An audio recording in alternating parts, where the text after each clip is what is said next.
Welcome to the Good Morning from the Chicken Coop podcast with Kim Johnson, your creative strategist and master mindset coach. Filled with inspiration, distinctions, perspectives, and possibilities, we help you to cultivate a mindset that leads you to create the best version of yourself you could ever imagine. Join Kim every morning from one of her favorite happy places, her chicken coop, along with all her chickens. Hey everybody, good morning from the chicken coop. So today we are talking about our crazy ability to be able to look at other people and see what's wrong with them and not necessarily see that in ourselves, because you're all laughing right now, and I know you are, because it's all true. We can always look at other people and we can always see what's wrong with them, but we rarely look at ourselves with the same, finite glass and say, well, what is wrong with me as much as there is with other people. And we always look outside of ourselves for solutions rather than looking inside of ourselves to say, okay, I really need to look at myself instead of them or only them and trying to figure it out. So let's take one of our most important relationships that we have, which is with our family. And it doesn't matter how your family is made up, doesn't matter what the composition of it is.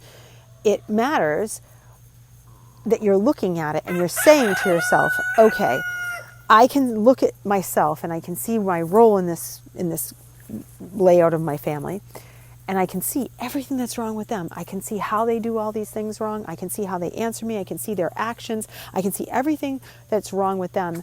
But am I including myself in this critical analysis that I'm putting forward? Am I giving an honest opinion of myself outside of my critical eye for them? And the answer is a hard no. I already know that that's a hard no, because that's the human nature that we live with. Each and every one of us is to look outside of ourselves for the problems before we look at ourselves for the problems. I myself do this.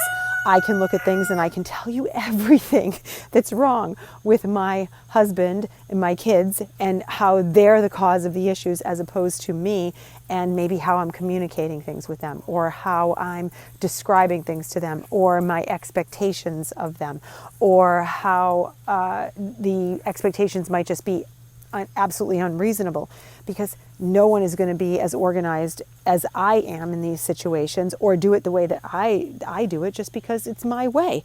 And if it's not my way, then it must be the wrong way. Well, that was probably one of the hardest lessons I ever had to learn, was that my way was not the only way to do something. And I think that when you can stop and you can pause, especially if you are willing to do this with your family, and then you can expand out, you have concentric circles of how life works, and you can work yourself out and say, okay, well, what about my coworkers or people I lead or people that I have an effect on in my life? If you can start to work concentrically out from the core, then you get better and better and better as it goes, and you can start to see how you affect other people so profoundly, and you can start to see how you can look at yourself and say, okay, well, clearly I'm interacting in this in a way that's making this difficult for the other person as well. And if we really want to clean ourselves up, if we really want to clean the situation completely up, and we want to make it so that we can hit new levels of greatness. Now you're all going to hear my little dog barking this morning because she's out here with me. You'll start to recognize that as you start to clean this up within yourself, you can start to see shifts in other people, because it's impossible, and I'm really using that word, truly meaning it. I'm not doing it just as a cliche. It is impossible for something to remain the same when a factor in the equation changes. It's the butterfly effect. So when something changes, even if it's a minute amount, something else has to change.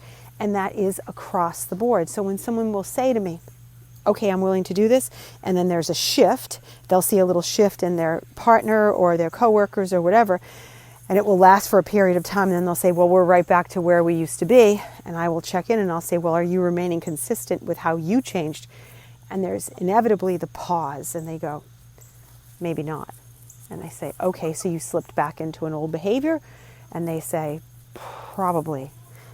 But because they weren't monitoring it, because they weren't critically on it, they could not discern if that was really what was happening in the moment, and they just slipped back into the behavior, and so we went right back down the rabbit hole again.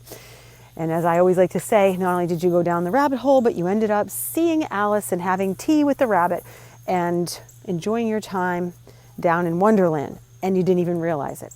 So what's so important is that you're willing to measure success and failures over and over and over. This is another Mr. Miyagi moment from the Karate Kid. Wax on, wax off. You have got to be willing to do it over and over and over. And this is why I say you've got to track yourself and say, okay, what were my wins? Where could I have been better? What can I do better tomorrow? And for most of us, that is to be very on track with monitoring our own behavior, our own language, our own reactions, our own focus. Because when we do that, everything else changes. Because I know you've heard me say this before and I sound like a broken record, but change is an inside job. And when you change yourself, everything else around you changes. So I'm going to challenge you to look at this and say, am I willing to look at myself as critically as I am of other people?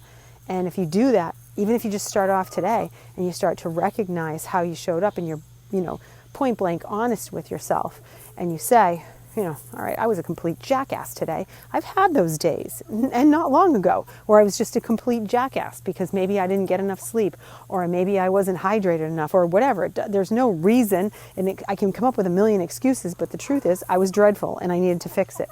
So start there. Start with yourself, start looking at yourself, and start asking the questions, and I promise you'll get some fascinating answers and you'll work yourself through it. So I hope you guys have a very blessed day discovering yourselves, and love yourself anyway, because guess what? This is a part of being human. This is who we are. So I will see you tomorrow, and I hope you have a wonderful day.